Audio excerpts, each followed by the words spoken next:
बेतहाशा तनकीद के बाद पीसीबी जाग गया। T20 वर्ल्ड कप स्क्वाड में 3 तब्दीलियां कर दी। साबिक कप्तान सरफराज अहमद, फखर जमान और हैदर अली की टीम में एंट्री हो गई। चीफ सेलेक्टर मोहम्मद वसीम कहते हैं उम्मीद है पाकिस्तानी टीम वर्ल्ड कप में बेहतरीन खेल पेश करेगी।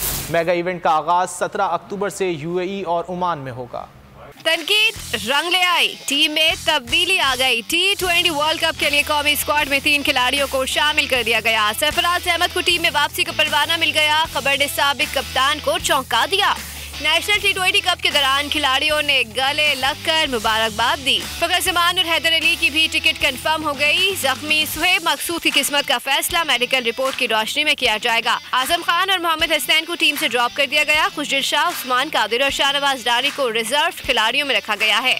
चीफ सेलेक्टर मोहम्मद वसीम कहते हैं उम्मीद है पाकिस्तान टीम वर्ल्ड कप में बेहतरीन खेल पेश करेगी। 2 चेंजेस हमने की है। आजम खान की जगह सरफराज अहमद आए हैं और उसके बाद बॉलिंग में हमें लग रहा था कि एक हमारे पास ऑप्शन एक्स्ट्रा है जिसकी हम बैट्समैन एक्स्ट्रा लेके आ सकते हैं, तो वो हसनैन की जगह हैदर अली 15 के स्क्वाड के अंदर आए हैं। एक चेंज इसमें और है कि 18 के स्क्वाड से फखर जमान 15 में आ गए हैं और 15 में से खुशदिल 18 के स्क्वाड में चले गए हैं। तो ये चेंजेस जो फाइनल टीम है उसके अंदर आई है। सकलैन मुश्ताक वर्ल्ड कप में कौमी टीम के अबूरी हेड कोच होंगे। ग्रीन शर्ट्स 15 अक्टूबर को दुबई रवाना होंगी। मेगा इवेंट का आगाज 17 अक्टूबर से UAE और ओमान में होगा।